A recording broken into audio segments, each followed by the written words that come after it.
Bismillahirrahmanirrahim. Assalamualaikum warahmatullahi wabarakatuh. Waalaikumsalam warahmatullahi wabarakatuh. Halo Salingers, jumpa lagi di Tadarus Instagram Mubadalah ID. Jadi sebenarnya kita punya konten nih Mbak, namanya Tadarus Instagram Mubadalah ID. Dan kali ini spesial banget nih, saya sedang mengobrol ya, mengundang teman saya. Ini salah satu aktivis ya, aktivis perempuan di Jombang. Nah langsung saja teman-teman, kita ngobrol bersama Mbak Nuzul ya. Ya, halo Mbak, apa kabar? Halo, alhamdulillah baik. Iya, alhamdulillah baik. Sudah lama ya Mbak kita tidak berjumpa. Terakhir 2015 Iya. kayaknya. Ya. 7 tahun. Sudah 7 tahun yang lalu ya Mbak. Akhirnya takdir mempertemukan. Iya benar. Nah, sebelum itu Mbak, sebelum saya bertanya lebih lanjut gitu kan tentang sekarang sibuknya apa gitu, silakan Mbak Nuzul perkenalkan diri dulu nih bersama teman-teman Salingers, penonton Mubadalah ID. Saya namanya Ayu Nuzul, jadi lebih dikenal dengan Ayu Nuzul.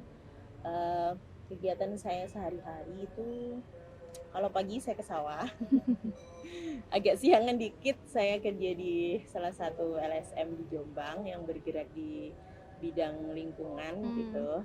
Terus juga saya juga ngajar di salah satu lembaga pendidikan PKBM Bestari. Saya ngajar di paket B dan C, di mana mayoritas peserta didiknya itu adalah ibu-ibu rumah tangga gitu. Jadi yang sebelum dulunya itu mereka nggak dapat akses pendidikan, sekarang mereka belajar, saya ngajar di situ. Berarti seperti pendidikan yang bukan formal tapi ini ya. Paket B, paket C. Oh, paket B, paket C. Oke, I see. Oke Mbak, keren banget ya. Sudah lama tak jumpa dan sekarang aktivitasnya Mbak Ayu Nuzul ini luar biasa sekali. Nah, dengar-dengar kan Mbak Ayu Nuzul sekarang sibuk bergelut di isu lingkungan ya. Kalau boleh tahu sekarang sedang apa sih Mbak yang sedang dikampanyekan gitu di gerakan yang sekarang? Kalau saya itu karena kenapa juga di isu lingkungan, karena juga sebelumnya saya tuh dan sampai sekarang gitu ya aktif pernah di Untuk Kedaulatan Sumber Daya Alam gitu. Jadi situ yang akhirnya membawa saya banyak akhirnya membawa bergiat, kemudian juga kayak ketarik gitu ke isu-isu lingkungan gitu. Dan juga kan dari situ kemudian kayak sampai kita kan berjejaring gitu, terus ketemu dengan para ini ya, karena kan lebih banyak juga terkait dengan isu sumber daya alam gitu. Jadi lebih banyak ketemu dengan perempuan-perempuan konflik agraria, terus permasalahan lingkungan gitu. Jadi juga membawa saya mau nggak mau terseret ke situ. Oke, I see.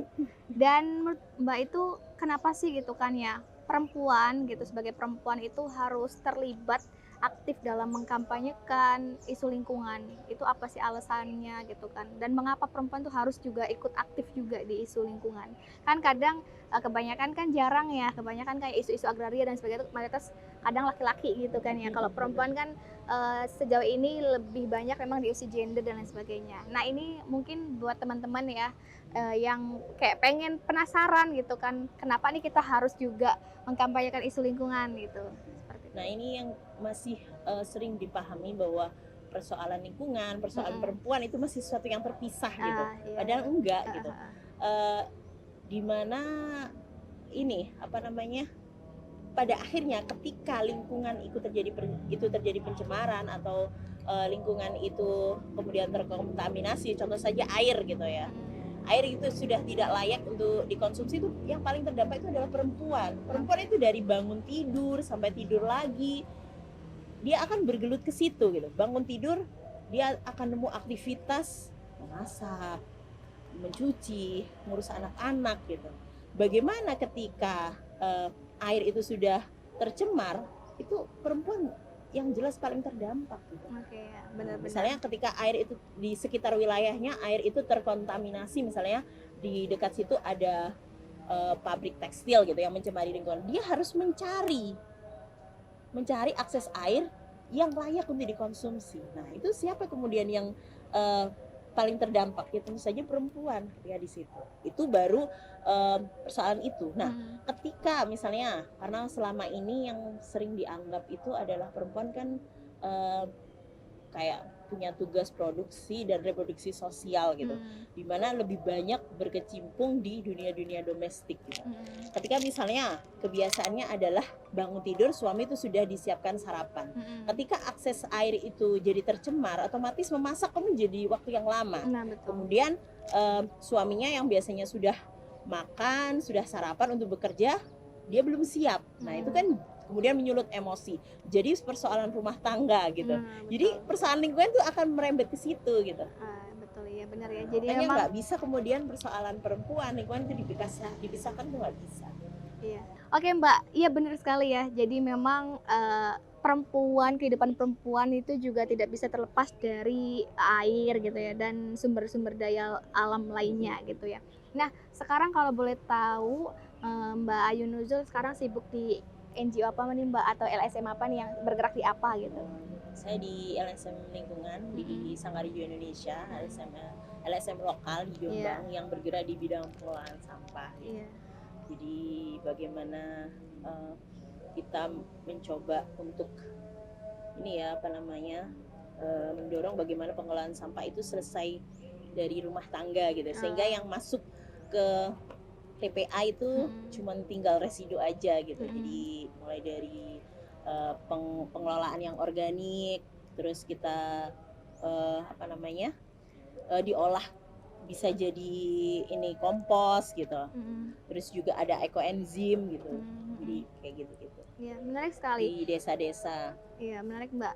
Karena nih besok nih di KUPI bulan November ya, salah satu fatwa yang akan dibahas ya, isu yang akan dibahas di KUPI itu terkait dengan pengelolaan sampah, dan yang titik tekannya itu di pengelolaan sampah rumah tangga. Ini mungkin bisa juga nih barangkali Mbak Ayu Nuzul. Ini ya, padahal ya misalnya dalam suatu rumah tangga itu yang menghasilkan sampah itu kan seluruh anggota keluarga gitu. Tapi yang dibebankan untuk mengelola itu tuh masih perempuan gitu. Betul, jadi betul. Baik buruknya lingkungan, baik buruknya rumah, misalnya kotor nggak tidaknya itu mesti selalu yang dinilai itu adalah perempuan. Itu yang saya cukup sering menyampaikan itu gitu, bahwa kalaupun misalnya ada kumpulan di kelurahan dan sebagainya tuh kita itu semuanya nyampah gitu, jangan semuanya itu kemudian dibebankan kepada perempuan gitu. Itu yang seringkali pasti orang itu akan dilihat misalnya rumahnya itu kotor apa enggak gitu.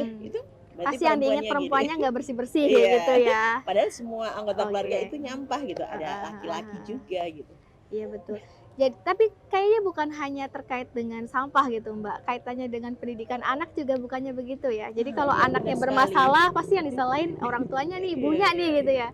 Tapi kalau anaknya berprestasi, bapaknya yang diingat gitu. Ya mungkin seperti itulah ya problem kultural kaitannya dengan pandangan terhadap perempuan seperti itu ya. Oke teman-teman Salingers, tadi kita sudah banyak ngobrol sama Mbak Ayu Nuzul nih kaitannya dengan bagaimana kita ya, bukan hanya perempuan, laki-laki semuanya itu juga harus bertanggung jawab dengan lingkungan yang ada ya.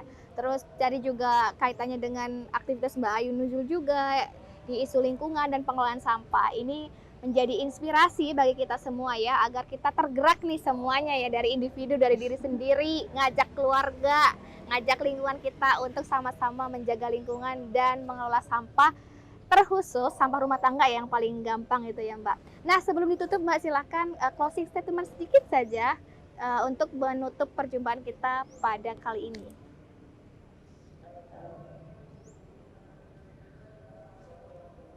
Apa ya? Jadi udah nggak ini. Gini aja sih ya. Sebenarnya lingkungan yang bersih itu bukan untuk orang lain gitu. Jadi untuk diri kita sendiri gitu. Jadi sebenarnya kita menjaga lingkungan itu bukan untuk orang lain itu sendiri, tapi akan balik lagi kita di diri kita sendiri. Karena kita kan hidup di situ gitu. Kita bukan di luar situ, tapi kita di dalam lingkungan itu gitu.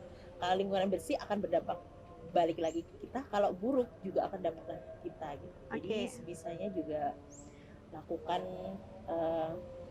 hal-hal yang setidaknya kayak di sini di taman sini tuh banyak sekali sampah berceceran padahal ada tempat sampah. Itu aja sih. Iya benar. Jadi karena memang ya di Mubadalah juga kan bukan hanya relasi laki-laki perempuan, relasi antar manusia, tetapi juga relasi antara manusia dengan lingkungan. Ya, teman-teman Salingers, mungkin cukup kali ini. Jika dirasa bermanfaat, jangan lupa untuk menyebar konten ini ke saudara, ke teman-teman lainnya gitu, biar sama-sama saling mengingatkan untuk menjaga lingkungan. Dan terima kasih, sampai jumpa di episode berikutnya. Assalamualaikum warahmatullahi wabarakatuh. Waalaikumsalam.